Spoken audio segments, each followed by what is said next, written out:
Urwandiko rwa kabiri Pawulo yandikiye Abakorinto, igice cya 12.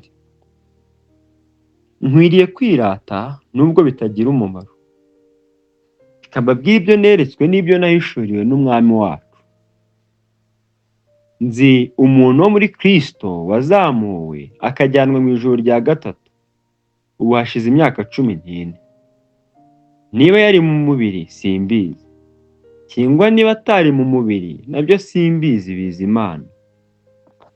Kandi nzi yuko uwo muntu, niba yari ari mu mubiri cyangwa niba yari atari mu mubiri simbizi, biza Imana, yazamuwe akajyanwa muri paradizo akumva ibitavugwa, ibyo umuntu adakwiriye kuvuga.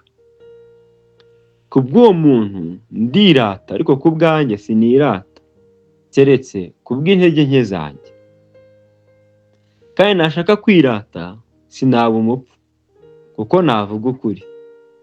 Ariko ndarorereye, kugira ngo hatagira untekereza ibiruta ibyo ndebana cyangwa ibyo nyumvana, kandi kugira ngo ne guterwa kwishyira hejuru kurenza ibikwiriye, nuko nahishuriwe ibikomeye cyane.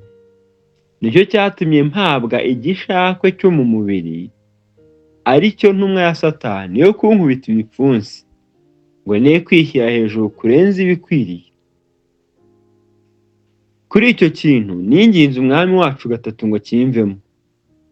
Ariko arampakanira ati, ubuntu bwanjye buraguhagije, kuko aho intege nke ziri ariho imbaraga zanjye zuzura.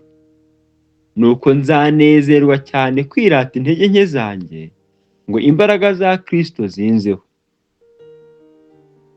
Nicyo gituma ku bwa Kristo nzishimira intege nke zanjye no guhemurwa, nzishimira n'imibabaro no kurenganywa n'ibyago. Kuko iyo mbaye umunyantege nke, ariho ndushaho kugira imbaraga. Mpindutse umupfu, ariko nimwe mwabimpase, kuko ibyari bikwiriye ari uko mba narogejwe namwe. Dore za ntumwa zikomeye cyane ntacyo zandushije, nubwo ntacyo ndicyo. Ni ukuri nakoze ibimenyetso byerekana ko ndi intumwa, mbikorera hagati yanyu nihangana cyane, ari byo bimenyetso n'ibitangaza n'imirimo ikomeye. Mbese ayandi matorero yabarushije iki? Keretse yuko ubwanjye ntababereye ikirushya. Mumbabarire iryo futi. Dore ubu ni ubwa gatatu nitegura kuza iwanyu, kandi sinzababera ikirushya. Si ibyanyu nshaka, ahubwo ni mwe ubwanyu nshaka. Kuko abana badakwiriye guhunikira ababyeyi, ahubwo ababyeyi nibo bakwiriye guhunikira abana. Ku bwanjye nanezerwa cyane no gutanga ibyanjye, ndetse no kwitanga rwose nitangira ubugingo bwanyu.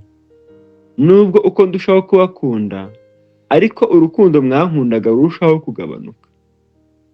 Muravuga muti, ibyo byo niko biri koko. Ubwawe ntiwaturemereye, ariko wagize ubwenge bwo kudutegesha uburiganya.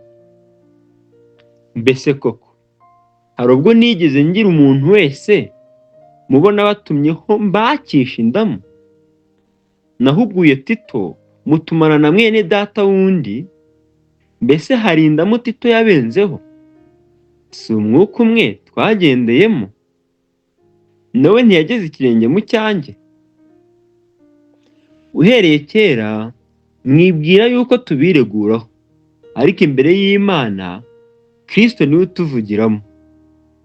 Nuko bakundwa, byose tubivugiye kubakomeza, kuko ntinya yuko ubwo nzaza ahari nzasanga mumeze uko nashaka, nanjye mugasanga ameze uko mudashaka.